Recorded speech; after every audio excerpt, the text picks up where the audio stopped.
Hello and welcome back to Everyday Adventures in Cooking with Rick. We're here again, staying at home during this quarantine. So tonight we're going to do a simple recipe.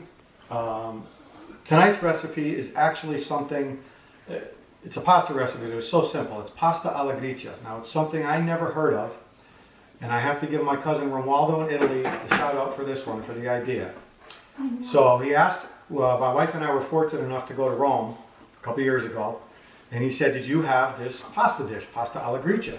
And I said, no. And he told me about it, and it turns out it's one of the oldest Roman pasta dishes out there. It's the base for carbonara, it's the base for amatriciana, and on its own it's called pasta alla Gricia.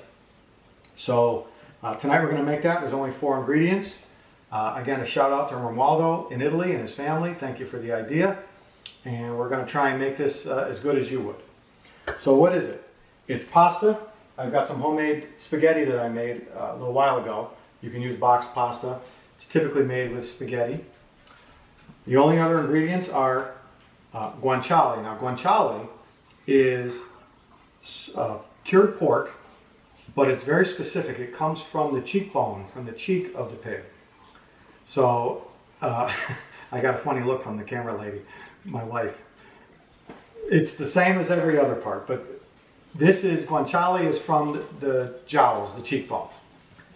You could use panchetta or bacon. It's not going to be exactly the same. So if you can get guanciale, which is tough to get, here in Connecticut, I got it at Liuzzi's Market on State Street in North Haven. Fantastic Italian market. The only other ingredients are black pepper, pecorino romano cheese, and you're going to put some of the pasta water in there to help make the sauce. Really, that's it. So let's get started on this. This is going to be a super simple recipe. So the first thing we're going to do, I'm going to start heating up my pan here on not a super high, a medium heat. And we're going to cut this guanciale up, and we're going to cut it up into strips, thin strips. And we're going to cook that in the pan. What we want to do is we want to brown it. We don't want to burn it. We want to get it slightly browned, and then we're going to start rendering out that fat, and that is what's going to make the sauce, is that the juice from the guanciale, the fat from the guanciale is what's going to coat the pasta. It's a very healthy recipe. Yes, it is. It's good for the soul. All right? And again, I've never made it, but I have made, it's funny, I've made carbonara and I've made amatriciana. So I guess actually I have made it, I just didn't know it. Because like I said, this is the base for both of those pastas. And the carbonara, a lot of times when you have carbonara here in America, it's got a lot of cream in it. But traditionally carbonara wouldn't. It'd be this, and it's just coated in egg. And it wouldn't have cream in it. But anyway, tonight we're not doing that. It's very simple. And actually this is kind of, the day we're filming this is the day that Italy is out of their lockdown. The longest lockdown of any country in the world. They've been locked down for, I think it's a little over 2 months. So today, the people of Italy are able to start going back to work, be able to leave their house.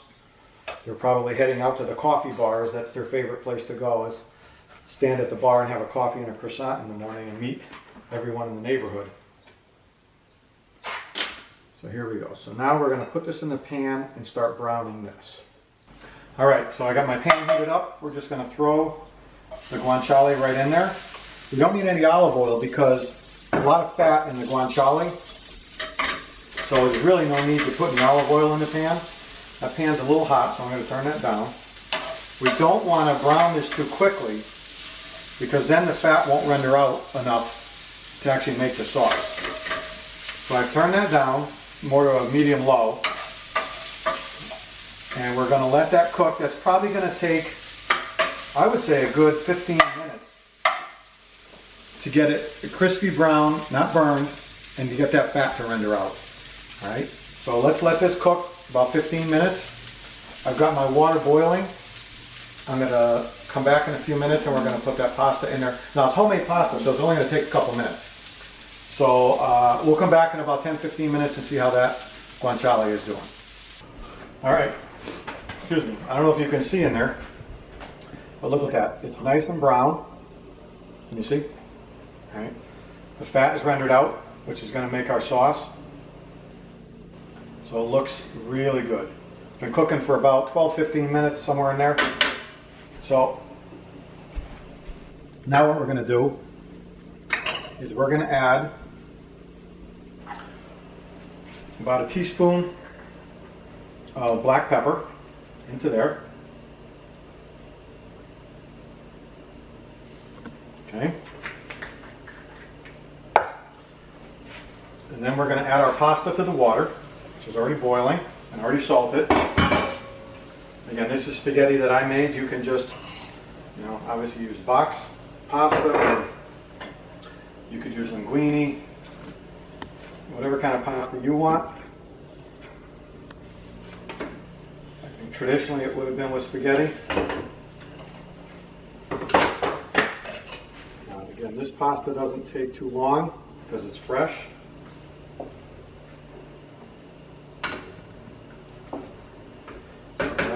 Now what we're going to do is we're going to turn the heat up on the guanciale, and we're going to take a couple ladles full of the pasta water, put in there.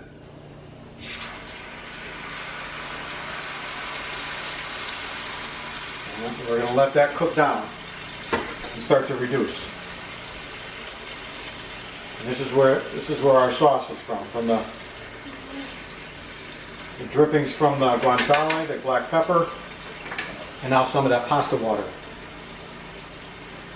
Then we're going to add about a quarter cup of pecorino romano at the end to finish this off, and that's all the ingredients that are in there. Now again, this would be the base for carbonara. The only difference would be at the end. When you mix it all together, then you would mix it with the eggs. You would take raw eggs, whip it up with the cheese and the pepper, and you throw the pasta in there, and that's your sauce. If you were going to do amatriciana, you would add tomatoes to this, and it becomes, and some hot chili flakes, and it would become amatriciana. So, our pasta should be done in a... We don't want to cook the pasta all the way because you want to finish cooking the pasta in the sauce.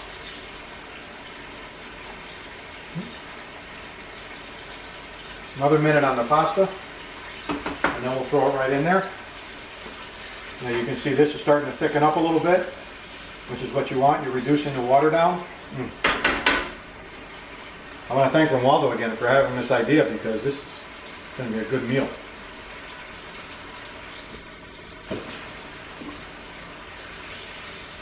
Alright. So now what we're going to do, we're going to transfer our pasta right in to the pan.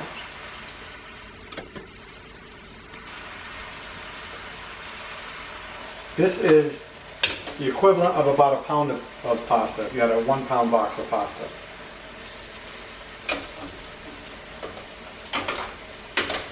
So this is enough for me. I don't know what everybody else is going to eat. Alright, now you're just going to mix that in there. Now you want to let that cook on the pan for a couple minutes so that the sauce sticks to the pasta. The pasta finishes cooking in there.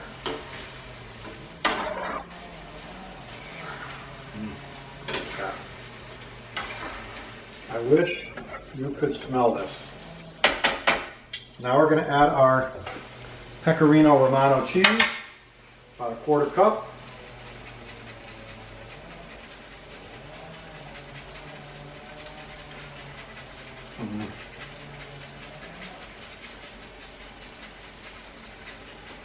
Okay.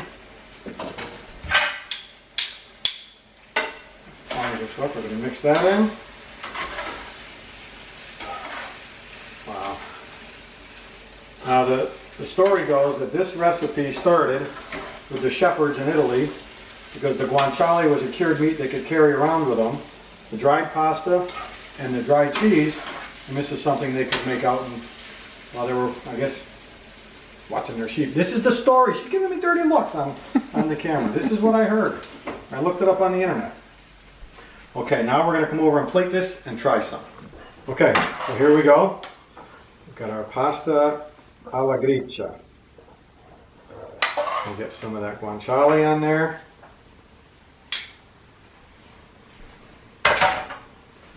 I'm going to grate just a little more of that pecorino romano on the top. Grab a fork.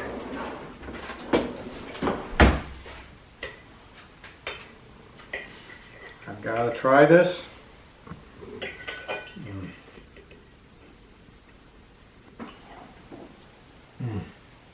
For something with only 4 ingredients, the flavor is unbelievable. That guanciale really is different than panchetta, different than bacon. If you can get it, it's worth it. If you can't, substitute. Again, pasta alla Gricia. Grazie Romualdo for the recipe. And good luck with your new liberty out in Italy. And everyone here, stay home, stay safe. Please, I hope you keep watching. I hope you enjoy these videos. Like, subscribe, click any buttons you're supposed to. My wife's saying click something, click things, like things, make suggestions, make comments, leave me pictures. I'd love to hear from you. Salute everyone. Have a great night.